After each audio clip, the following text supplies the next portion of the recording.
میرے رسول پاک صلی اللہ تعالیٰ علیہ وآلہ وسلم صحابہ کرام کو اس بابت بار بار ارشاد فرماتے ہیں۔ ایک دن حضور فرمانے لگے کہ مجھے تم پر ڈر ہے کہ پرانی امتوں کی بیماری کہیں تمہارے اندر بھی سرایت نہ کر جائے۔ یا رسول اللہ صلی اللہ تعالیٰ علیہ وسلم، ایسی کون سی چیز ہے جس سے آپ کو بھی ڈر ہے، اور وہ کون سی بیماری ہے؟ بعض لوگوں نے یہ شاید سمجھا کہ وہ کوئی طاعون کا یا کوئی اور گہرا مرض ہے، تو حضور فرمانے لگے نہیں، پرانی امتوں میں نا بیماری تھی تکبر کی، حسد کی، بغض کی، عداوت کی، دل ایک دوسرے کے بارے میں سخت ہو گئے تھے۔ آپ کبھی پڑھے نا بنی اسرائیل والوں کو، فرعون کی فوجیں پیچھے لگی ہوئی ہیں، آگے دریا آ گیا ہے، جناب موسیٰ علیہ السلام حکم دے رہے ہیں کہ رب نے رستہ بنا دیا، نکلو، لیکن ان کا اعلان ہے کہ چونکہ ہم اگرچہ آپ کے ماننے والے ہیں، اگرچہ سارے فرعون کو دشمن جانتے ہیں، پر 12 قبیلے ہیں، آپس میں چونکہ ہماری لڑائی ہے، ایک رستے سے نہیں گزریں گے، ہمیں 12 رستے چاہیے۔ شدید پیاس لگی ہے اور ان سے کہا گیا کہ ڈنڈا ماریں گے جناب موسیٰ علیہ السلام پتھر پہ، اللہ وہاں سے چشمے نکالے گا، پی لو۔ انہوں نے کہا ایک نہیں پئیں گے، 12 قبیلے ہیں، چونکہ ہمارا اختلاف ہے، ایک سے پانی نہیں پی سکتے، ہمیں 12 الگ الگ چاہیے۔ حضور فرمانے لگے وہ جو پرانی امتوں میں عداوتوں کی بیماری تھی، مجھے ڈر لگتا ہے وہ تمہارے بیچ نہ آ جائے۔ او یارو، اتنی سخت عداوتیں، اتنا گھٹن، اتنی ہماری طبیعتیں ایک دوسرے کے بارے میں سخت۔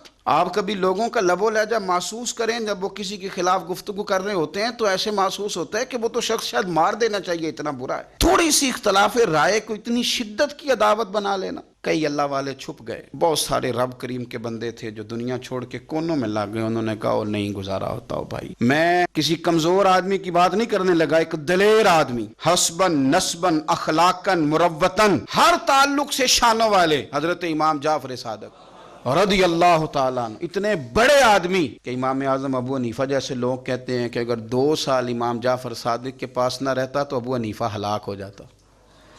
امام جعفر صادق تربیت جب کی تو کن کی؟ امام اعظم کی، حضرت داؤد طائی کی، جناب سفیان ثوری کی۔ پر شاہ فرید الدین عطار فرماتے ہیں آخری عمر میں امام جعفر صادق نا حجرے میں بند ہو گئے تھے، باہر نہیں آتے تھے، بس اسی کسے دے کچھ نہیں جلگ دے تے نہ کوئی ساڈا دردی حجرے میں۔ ایک دن حضرت سفیان ثوری نے منت کیا کہ ان کے بچوں کی، خدام کی، کہ حضرت سے کہو میں پرانا نوکر ہوں، مجھے تھوڑی زیارت کا موقع مل جائے، میری تو آنکھیں ترس گئی ہیں، کرم نوازی ہو جائے۔ تو حضرت کو جا کے عرض کی کہ سفیان ثوری منت کر رہے ہیں، آپ نے اجازت دے دی۔ حضرت سفیان ثوری اندر گئے تو درد سے کہا حضور آپ تو 2 جملے کہتے تھے تو دل بدل جاتے تھے، کتنے لوگ منتظر ہیں آپ کے کلمات طیبات کے لیے، زیارت مقدسہ کے لیے، اور آپ یوں گوشہ نشین ہو گئے۔ تو جگر گوشہ رسول، نواسہ رسول امام جعفر صادق آنکھوں میں آنسو آ گئے، کہنے لگے سفیان تمہیں کیا بتاؤں، لوگوں کے لفظوں میں بڑا پیار ہے پر دلوں میں وفا کوئی نہیں۔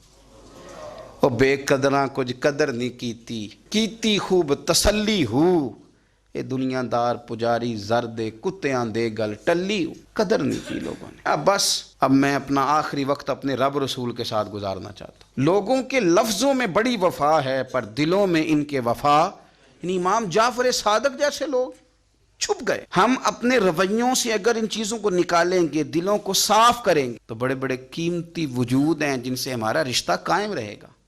لیکن اگر حسد کی، عداوت کی، بغض کی یہ بھٹیاں جس طرح تپ رہی ہیں آج معاشرے میں، یہ تپتی رہیں تو بڑے بڑے لوگ ہیں جو منظر سے ہٹ جاتے ہیں، مقابلہ نہیں کر پاتے لوگوں کی عداوتوں کا۔